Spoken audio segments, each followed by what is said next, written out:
இனிமே கண்ணை மூடிட்டு கடலை எண்ணெய் வாங்கலாம். ஏன்னா மந்த்ரா கடலை எண்ணெய் இதயத்தின் தயாரிப்பு. வறுக்க பொரிக்க ஏன் எல்லா சமையலுக்கும் மந்த்ரா தான். மந்த்ரா கடலை எண்ணெய், அபார ருசி, ஆரோக்கியமான உடல் நலம். ஈரானுக்கும் அமெரிக்க இஸ்ரேல் கூட்டுப்படைகளுக்கும் இடையே கடந்த பிப்ரவரி 28 போர் மூண்டது.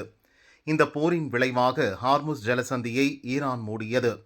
இதனால் எண்ணெய் கப்பல் போக்குவரத்து பாதிக்கப்பட்டு இந்தியா உள்ளிட்ட நாடுகளில் எல்பிஜி தட்டுப்பாடு ஏற்பட்டது. ஹார்முஸ் ஜலசந்தியை திறக்காவிட்டால் கடும் தாக்குதல் நடத்தப்படும் என்று ஈரானை அமெரிக்கா அச்சுறுத்தி வந்தது. அமெரிக்காவின் மிரட்டலுக்கு ஈரான் பணியவில்லை.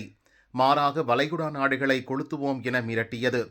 ஹார்முஸ் ஜலசந்தியை திறக்க காலக்கெடு விதித்த ட்ரம்ப், ஜலசந்தியை திறக்காவிட்டால் ஈரானை நரகத்தில் தள்ளுவோம் என்று எச்சரிக்கை விடுத்தார். ட்ரம்ப் விதித்த காலக்கெடு இன்று காலை 5:30 மணியோடு நிறைவடைய இருந்த நிலையில் இரு நாடுகளுடன் பாகிஸ்தான் பேச்சுவார்த்தை நடத்தியது. அப்போது ஈரான் 10 அம்ச நிபந்தனைகளை முன்வைத்தது.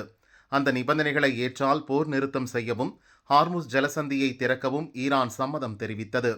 ஈரானின் நிபந்தனைகளை அமெரிக்கா ஏற்றது. அதன் அடிப்படையில் 2 வாரங்களுக்கு தற்காலிகமாக போர் நிறுத்தம் செய்யப்படுவதாக ஈரானும் அமெரிக்காவும் அறிவித்தன. இந்நிலையில் ஹார்முஸ் ஜலசந்தியை கடந்து செல்லும் கப்பல்களுக்கு கட்டணம் விதிக்க ஈரான் முடிவு செய்துள்ளது. ஈரானின் அதிகாரப்பூர்வ செய்தி முகமையான தஸ்னீம் நியூஸ் ஏஜென்சி இந்த தகவலை உறுதிப்படுத்தியுள்ளது.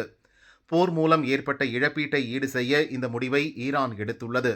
அதன்படி ஹார்முஸ் ஜலசந்தியை கடந்து செல்லும் கப்பல்களுக்கு $2 மில்லியன் கட்டணம் வசூலிக்கப்பட உள்ளது. இது இன்றைய இந்திய மதிப்பில் 18 கோடியே 50 லட்சம் ரூபாய் ஆகும். இந்த தொகையை ஓமன் நாட்டுடன் ஈரான் பகிர்ந்து கொள்ள உள்ளது. போர் நிறுத்தம் செய்வதற்கு ஈரான் விதித்த 10 அம்ச நிபந்தனைகளில் ஹார்முஸ் ஜலசந்திக்கு கட்டணம் விதிப்பதும் அடங்கும் என்று தெரிய வந்துள்ளது. ஈரான் போட்ட நிபந்தனையால் பல நாடுகள் அதிர்ச்சி அடைந்துள்ளன.